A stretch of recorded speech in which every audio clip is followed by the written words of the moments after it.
여러분, 눈에 보이지도 않는 아주 작은 세포 하나가 세상을 바꿀 신약을 만들고 환경을 구하는 새로운 소재를 만들어낸다면 어떠세요?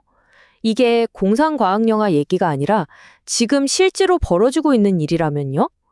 그 비결은 바로 아주 특별한 집에 있습니다. 네, 바로 이 질문이 오늘 우리가 파헤쳐 볼 핵심인데요. 미생물이나 세포 같은 작은 생명체들, 얘네들이 사실 굉장히 까다롭거든요. 도대체 어떻게 이들을 잘 구슬려서 우리가 원하는 엄청난 일들을 해내는 미니 공장으로 변신시킬 수 있을까요? 정답은요? 생각보다 간단해요. 이 작은 일꾼들에게 모든 것이 완벽하게 갖춰진 말 그대로 지상낙원 같은 집을 만들어주는 겁니다. 이 완벽한 집이라는 비유, 오늘 이야기 전체를 관통하는 열쇠가 될 겁니다. 자, 그럼 이 완벽한 집을 과학자들은 뭐라고 부를까요? 바로 바이오 리액터, 우리말로는 생물 반응기라고 합니다. 이름은 좀 딱딱하게 들릴 수 있지만 사실은 생명을 키워내는 세상에서 가장 섬세하고 정교한 공간이라고 할 수 있죠. 자, 바이오 리액터의 정의를 한번 보시죠. 좀 복잡해 보이지만 핵심은 이겁니다. 고도로 제어되는 용기. 이게 그냥 뭔가를 담는 통이 아니란 뜻이에요. 그 안에 모든 환경을 1분 1초 단위로 감시하고 제어해서 세포한테 지금이 일하기 딱 좋은 최적의 상태야 라고 계속 신호를 보내주는 그런 최첨단 스마트홈 시스템인 거죠. 와, 이 스마트홈 안에서 벌어지는 일들을 보면 정말 놀라워요. 우리가 원하는 세포나 미생물의 수를 폭발적으로 늘리는 건 기본이고요. 세상에 없던 새로운 물질을 합성하거나 특정 화학 반응만 쏙 골라서 일으키고 심지어 오염물질을 분해하는 착한 일까지 해냅니다. 그야말로 살아있는 맞는 공장인 셈이죠. 그렇다면 이 완벽한 집은 도대체 뭐가 그렇게 특별할까요? 지금부터 저랑 같이 이 바이오리액터라는 스마트홈의 5가지 핵심 제어 기능을 한번 둘러보겠습니다. 일종의 모델하우스 투어라고 생각하시면 딱 좋겠네요. 첫 번째는 뭐니 해도 온도, 바로 실내 기후입니다. 우리도 그렇잖아요. 집이 너무 덥거나 추우면 그냥 만사가 귀찮아지죠. 세포나 미생물은 우리보다 훨씬 더 예민해서요.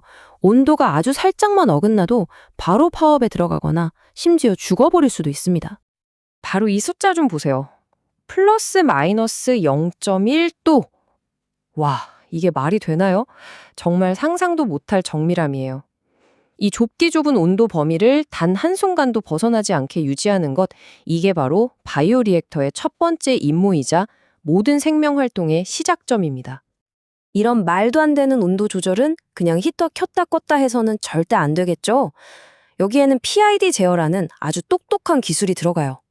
뭐랄까, 현재 온도를 계속 체크하면서 목표 값에서 벗어나지 않도록 알아서 출력을 미세하게 조절하는 인공지능 온도 조절사 같은 거죠. 두 번째 조건은 집안의 대기, 즉 압력입니다. 여기서 재밌는 사실 하나 알려드릴까요? 모든 세포가 우리처럼 산소를 좋아하는 건 아니라는 거예요. 어떤 애들은 오히려 산소가 없는 환경에서 더 활발하게 활동하거든요. 그래서 바이오리액터는 내부 압력을 마음대로 조절할 수 있습니다. 산소가 빵빵한 호기성 환경을 만들어주기도 하고 반대로 산소를 싹 빼버려서 산소 없는 현기성 환경을 만들어주기도 하죠. 마치 그 세포가 원래 살던 고향 행성처럼 똑같은 대기 조건을 맞춰주는 거예요. 압력뿐만 아니라 공급되는 공기의 질 자체도 정말 중요합니다.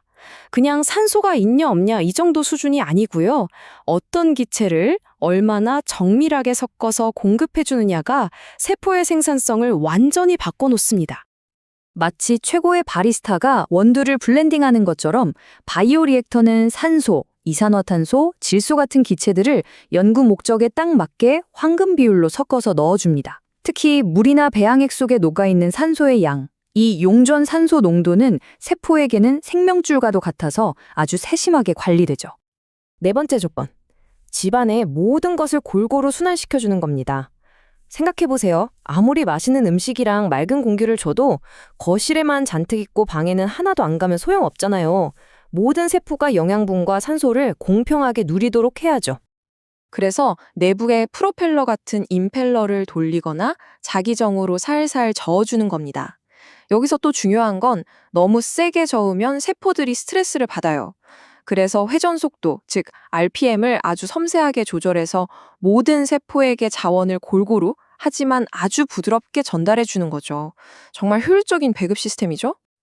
자, 그리고 마지막 5번째 조건입니다. 이 모든 걸 지휘하는 두뇌. 바로 스마트홈 시스템이에요. 지금까지 말한 온도, 압력, 공기, 순환, 이 모든 걸 24시간 내내 감시하고 자동으로 제어하는 중앙 관제탑인 셈이죠. 이 시스템 화면을 보면 지금 이 순간의 온도, 압력, pH, 용존산소, 회전 속도 같은 모든 데이터가 다 나옵니다. 그리고 이 모든 게 기록으로 남죠. 왜냐고요? 과학에서는 재현성이 생명이거든요. 어제 성공했던 실험을 오늘도, 내일도 똑같이 재현할 수 있어야 하니까요. 자, 그런데 이렇게 완벽해 보이는 스마트홈에도 한 가지 문제가 있습니다. 우리 아파트도 다 똑같이 생겼지만 모든 가족에게 딱 맞지는 않잖아요. 그것처럼 기성품으로 똑같이 만들어진 바이오 리액터가 모든 첨단 연구의 최적의 환경은 아니라는 겁니다.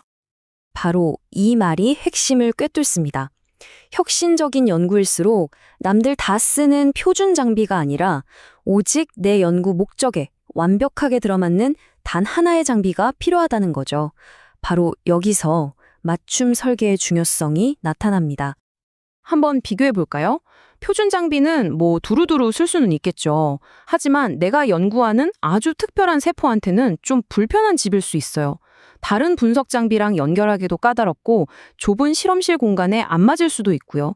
하지만 맞춤 설계는 다릅니다. 처음부터 오직 그 연구만을 위해 모든 걸 최적화하는 거죠.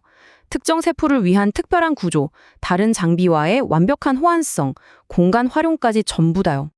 결국 이 모든 이야기는 한 문장으로 요약됩니다. 우리가 원하는 환경을 얼마나 정밀하게 만들어낼 수 있는가. 바로 여기에 과학의 미래가 달려있다는 겁니다. 바로 이렇게 각각의 목적에 딱 맞게 정밀하게 설계된 완벽한 집들 안에서 인류의 미래가 무럭무럭 자라고 있는 겁니다. 새로운 백신이 여기서 태어나고 썩는 플라스틱이 만들어지고 우리 몸에 손상된 조직을 대체할 첨단 기술이 발전하는 거죠. 이게 바로 오늘 우리가 꼭 기억해야 할 핵심 메시지입니다.